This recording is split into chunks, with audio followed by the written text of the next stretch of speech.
Bonjour tout le monde, je vous fais une présentation de tarot. Alors je m'excuse par avance du bruit si vous arrivez ici bien plus tard, mais j'enregistre dans une période qui s'appelle l'été caniculaire. Donc voilà, ça sera en fait avec les moyens du bord, pas toujours. Là je vous fais une présentation du tarot chinois. Alors je ne sais absolument pas pourquoi j'ai acheté ça. Alors vous allez dire qu'est-ce qu'elle dit. En fait c'est que j'ai suivi mon intuition, apparemment il fallait que je commence à travailler avec ça. Donc j'ai fait.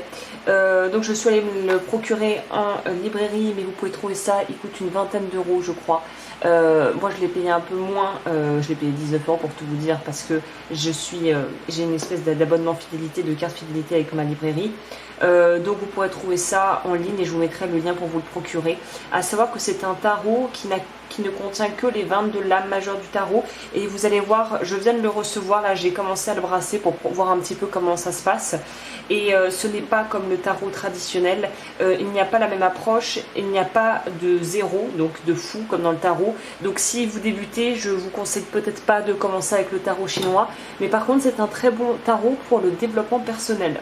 Si vous n'êtes pas dans la taromancie mais que vous êtes plus axé développement personnel et que vous voulez mettre les pieds là-dedans, je pense que c'est un très bon tarot à cet effet. 22 lames majeures, le dos ressemble à ça. Et là je vois que sur une carte j'ai un petit défaut d'impression. Bon, écoutez, c'est comme ça. Nous avons le livret, et c'est en fait tout le plus important ici va être le livret. Je vais vous expliquer pourquoi à la fin. Le coffret ressemble à ça. Les cartes sont de qualité assez médiocre, hein, je tiens à le dire quand même. Mais médiocre, ça va. Médiocre, elles tiendront dans le temps, mais c'est pas la meilleure qualité de cartes que j'ai eu dans ma vie. Hein. C'est pour ça que je me dois de le préciser pour les personnes qui sont justement à qui ça importe ce genre de choses, ce que je peux tout à fait comprendre d'ailleurs.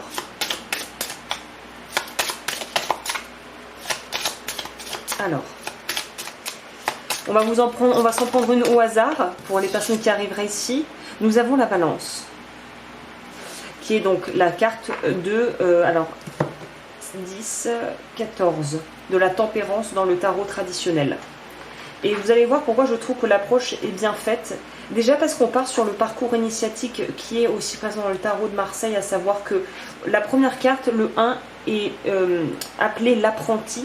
Et la carte 22 du coup du tarot, la lame de fin de 22 et la récolte. Donc c'est que on est passé de l'apprenti, on est passé par toutes les arcanes majeures pour arriver au monde, à la fin à l'apprenti. Je veux dire oui, au monde. Donc voilà, il y a aussi une approche peut-être qui peut se rapprocher du tarot à ce niveau. Alors attendez, je parle et en même temps je ne peux pas faire 15 choses en même temps moi. Voilà. J'adore aussi les petites phrases de Lao Tse, qui est donc quand même un philosophe, et pas que, je crois qu'il c'est plus que philosophe, mais en tout cas qui a incorporé je crois que c'est lui qui est à l'origine du Yiking, il me semble. Je suis pas sûre de ce que je raconte, mais je crois que c'est lui. Hein. Bref, Lao Tse, grand penseur chinois. Connaître l'harmonie, c'est connaître l'éternel. Je suis la balance et j'ai la responsabilité de la bonne mesure en toute chose, car j'arrive à concilier les contraires. Je suis la loi de l'équilibre de la vie terrestre, je suis capable de peser des poids infimes avec précision. Mes secrets, je transforme la dualité en complémentarité. Pour y parvenir, je cherche toujours l'essentiel qui rassemble et jamais le relatif qui divise. Je peux fournir et doser l'énergie nécessaire à une action précise, puisque je sais où je vais. Mon message, j'encourage fortement les propos nuancés et la diplomatie si on veut agir de manière juste et aboutir au résultat espéré.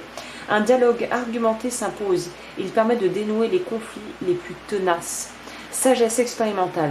Dans la sagesse chinoise, on rejoint la conscience et ensuite le divin grâce à l'équilibre. Et c'est pour cela que la balance chinoise est réputée pour sa capacité à peser des poids infimes. Elle a été ajustée ainsi et par extension elle invite à adopter une attitude juste face aux événements de la vie. C'est la loi du juste milieu qui permet de trouver des solutions équitables dans les situations conflictuelles. Méditation. Se mettre à la place de la balance, c'est faire un effort pour peser le pour et le contre avec toutes les nuances possibles. Je choisis volontairement la voie de la conciliation pour résoudre mon problème. Là, c'est une phrase qui nous conseille même d'écrire ou qu'on peut dire comme un mantra. Donc je trouve qu'il est très bien foutu ce petit tarot. C'est juste dommage qu'il ne nous ait pas fait un tarot complet avec les 78 lames du tarot. Après je comprends que là c'était peut-être pas le but aussi de la manœuvre. Mais en tout cas, c'est un très joli tarot que je regrette absolument pas d'avoir acquis. Et qu'on a quoi derrière? L'étoile. Et en plus, je vous ai pas montré, je vais quand même vous faire un petit flip through. Attendez, je bidouille des trucs. J'ai appuyé sur un bouton. Non, je crois que vous avez... je m'en rendrai compte à la sortie, mais je crois que vous aurez une image, je l'espère, plutôt claire. Voilà, on commence, comme je vous disais, on commence avec l'apprenti. On débute son film avec l'apprenti, pour terminer avec le monde. Voilà, la porteuse d'eau, ça serait la papesse dans le tarot. Donc vous voyez, ça n'a rien à voir. Hein. Si vous cherchez un tarot, c'est pas ça qu'il faut prendre. Mais on a quand même des symboliques et des similitudes malgré tout. Hein. Le jugement, on a le singe. Le soleil, on voit l'aspect très plutôt là, couple, où on allie la dualité sûrement. La tour, la lune. Je trouve que les illustrations sont très belles. Le pendu. Moisson, c'est ce que je vous disais, c'est quand on arrive, on finit son cycle. La mort. Le dragon. Qui est la force, me semble-t-il. Non. 8, 9, c'est ça, non, c'est la force, je vous ai pas de bêtises. Voilà. Bah écoutez, n'hésitez pas à les regarder, si vous voulez vous procurer, je vous donnerai le lien en barre d'infos. Et si vous aimez les reviews d'oracle, j'ai une playlist dédiée à cet effet qui est également sur ma chaîne. N'hésitez pas aussi à regarder les autres choses que je propose et à vous abonner peut-être à ma deuxième chaîne, Lien Divin Guidance. Tout sera en barre d'infos. Et sur ce, je vous souhaite une très très belle journée ou soirée en fonction de quand vous regarderez cette vidéo.